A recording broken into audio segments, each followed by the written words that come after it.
Área de Ciencias Sociales. Valor el esfuerzo, formando líderes para transformar la sociedad. Reflexión. La perseverancia es el trabajo duro que haces después de cansarte del trabajo duro que ya hiciste. Newt Gingrich.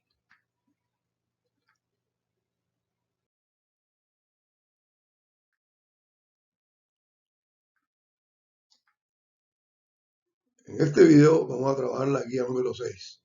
El tema, civilizaciones de India y China. Otros pueblos de Oriente y Sur Oriente. Contenido, las civilizaciones del lejano Oriente. La civilización india. Primeros pobladores, periodos históricos, la religión en la India, organización social, el sistema de castas, economía de la civilización india, legado cultural de la India, aportes.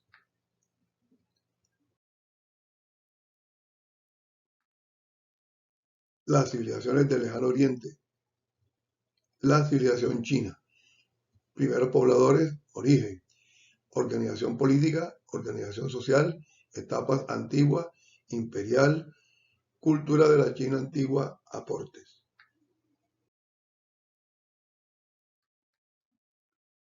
La India, cultura del Valle del Indo.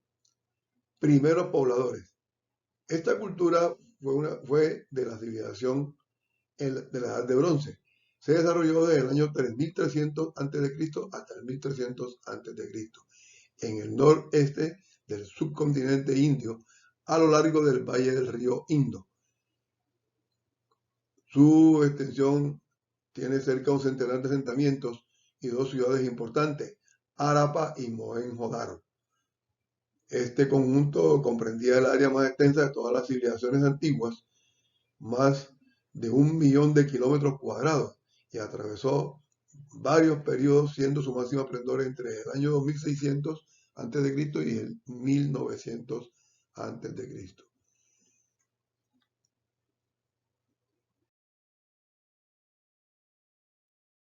Los primeros pobladores, según los Vedas, que son los textos sagrados que toman parte de estos pueblos, la gente de las tribus védicas se dividía en tres clases o castas: varnas, los sacerdotes o brahmanes, y eran los primeros. Luego venían los guerreros con los terratenientes y mercaderes en tercer lugar. Los nativos conquistados se convirtieron en la cuarta clase, la de los campesinos. Las tribus védicas luchaban constantemente entre ellas. Poco a poco esas ciudades fueron formándose de nuevo y alrededor de 600 años antes de Cristo ya había muchas en el norte de la India. A menudo eran el centro del pequeño reino o república. Los periodos históricos. Ahí vemos una imagen de Mohenjo-Daro. Precisamente esa civilización, desde el año 2500 hasta el año 1500 a.C., se ubica en ese lapso. Al mismo tiempo que las civilizaciones mesopotámicas, egipcia y china, con quienes tenían relaciones comerciales. Otro periodo, el periodo védico, del año 1500 al 1100, cuando los arios, pueblos nómadas de origen indoeuropeo, invadieron y conquistaron habitantes de este país. El periodo brahmánico del año 1000 al año 321 a.C., cuando los arios complementaron la conquista del país. Otro momento es la época de imperios y el budismo, del año 321 hasta el 535 después de Cristo, cuando se da la unificación política de la India bajo varias dinastías y el predominio del budismo. La religión en la India. El brahmanismo o hinduismo cree en la reencarnación de las almas para purificarse, hasta que finalmente sean absorbidas, ya limpias por el alma del universo, que es el Brahma. Las castas son parte del cuerpo de Brahma, de su cabeza salen los brahmanes, sacerdotes, de sus brazos los kshatriyas, los militares, de los riñones los vaisyas, los burgueses, y de los pies los sudras, campesinos, artesanos y esclavos. Los parias son inferiores a los esclavos y se les considera intocables, son desclasados sociales. El budismo predica la igualdad y propone la contemplación y el ascetismo para liberarse de los propios deseos, que según esta doctrina son el único origen del mal. De este modo se acelera la purificación, se alcanza el nirvana, que es el estado de suprema armonía con el universo, y se reduce el número de reencarnaciones. La organización social de la India.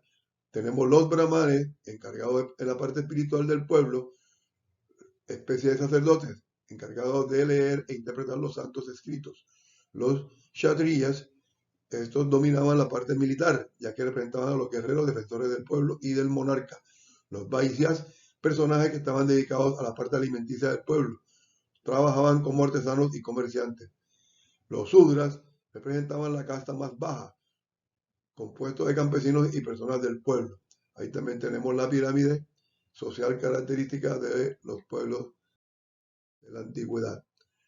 En la economía de esta civilización india, tenemos que la basaban esencialmente en la agricultura, porque cosechaban productos importantes y en grandes cantidades debido a su territorio muy fértil. Entre los productos se encuentra la cebada, trigo, algodón, sésamo.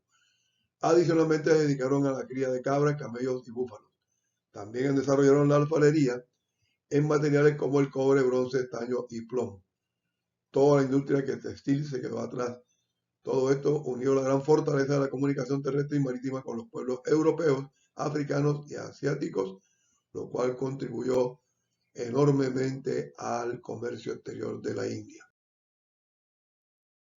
Dentro del legado cultural y los aportes de la civilización india, tenemos las matemáticas que, al igual que de los mayas, los hindúes también consiguieron implementar el uso del cero. Además desarrollaron el álgebra, con resultados sumamente útiles en el campo matemático. En la medicina, aportaron interesantes sistemas y procedimientos que han sido útiles hasta nuestro tiempo. Ejemplo, el sistema natural conocido como Ayurveda, es uno de los más antiguos y fue creado por los hindúes. En la arquitectura, la cultura india se caracterizó por diseñar y edificar impresionantes monumentos, templos y palacios, como el famoso Taj Mahal, una de las maravillas del mundo. Otros aportes de la civilización india son la filosofía, que para ellos es mucho más antigua incluso que la griega. Esta se basa en el budismo y el sikhismo. Lo textil, en cuanto a la elaboración de textiles, fue una de las primeras del mundo en confeccionar en algodón otro tipo de telas para elaborar prendas de vestir. Y la gastronomía, especias son una de las características de la comida hindú. Pasamos a la civilización china. La civilización china se ubicó en la cercanía de los ríos Huanghe o el río Amarillo y el Yangtze o río Azul, en la era que se denomina Neolítico, especialmente entre los años 7000 y 2000 a.C. El origen del pueblo chino comienza en el tercer milenio a.C., cuando grupos de familias dirigidas por el emperador Yao se establecieron en ese territorio. Se organizó el sistema patriarcal, el sistema padre como figura máxima, pues el sucesor sería escogido por parte de los líderes más ancianos de las familias que conformaban el pueblo. El territorio resultó muy fértil y rico en recursos, permitiendo a su población progresar a un ritmo bastante rápido en esa zona. La organización política. Los chinos tenían una organización que se caracterizó por las dinastías, las cuales estaban dominadas por emperadores que tenían todo el poder y autoridad en el imperio. Este era sucedido por un heredero, generalmente su primogénito varón, o sea, el primer hijo. Luego se instauró la burocracia, la cual llegó a tener gran importancia en el gobierno y estaba encargada de funcionarios públicos. También en la dinastía Qing se crearon las leyes que respaldaban la propiedad privada, pero bajo un sistema de igualdad para todos, lo cual dejaba al gobierno chino a cargo de la administración de los bienes del pueblo. La pirámide social de la China. Su organización estaba basada en el emperador, quien ocupaba el primer lugar de la pirámide social, porque se consideraba que tenía origen divino. a la aristocracia noble que constituía la parte imperial. En esta se componía por terratenientes y jefes militares. En el tercer nivel lo ocupaban los funcionarios de alto rango y de mucha confianza del emperador, jueces, gobernadores, policías, supervisores y recaudadores de impuestos. Todos velaban por los intereses del imperio. El cuarto peldaño lo ocupaban los campesinos, que eran los encargados de trabajar los campos de los cultivos de propiedad de los terratenientes. Estos eran quienes ocupaban la mayor parte de la población china en aquel tiempo. Por último, podemos ubicar a los esclavos, quienes estaban constituidos en su mayoría por prisioneros de guerra y hombres castigados que habían perdido su libertad.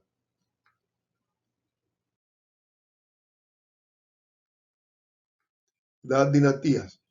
Tenemos dos etapas. La antigua, está en la dinastía Xia, de 2100 al 1600 a.C. La dinastía Shang, del 1600 al 1100 a.C. Y la dinastía Zhou, del 1050 al 256 a.C.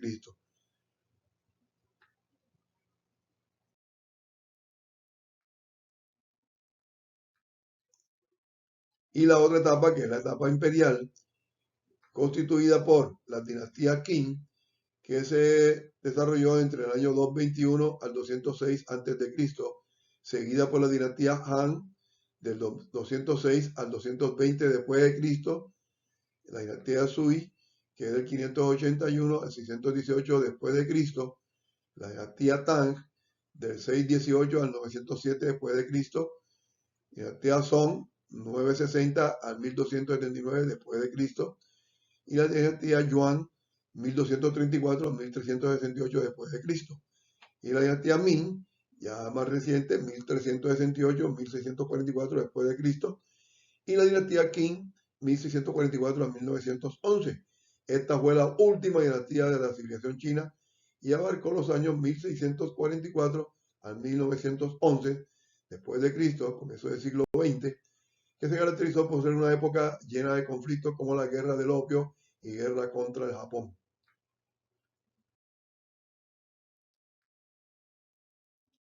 Dentro de la cultura china, en la antigüedad, tuvo muchas influencias, pero también es cierto que es una de las más complejas y cerradas que existían, sobre todo para los occidentales. En esta cultura se desarrollaron ámbitos como la filosofía, el arte, la música y la mitología, las cuales tienen gran influencia en la historia de la antigua China. Y entre los aportes tenemos la brújula, el papel, que es el origen del papel, se remonta a la historia en China, se utilizaba la corteza de la morera y luego el bambú para su elaboración. Posteriormente se elaboró el papel hecho con arroz, el cual estaba abundante en toda la región. La imprenta, otro de los aportes de la cultura china, y la porcelana. Bueno, gracias por su atención. Podemos consultar este video en cualquier momento que cada uno de ustedes, jovencitos estudiantes, lo necesite. Gracias por su atención.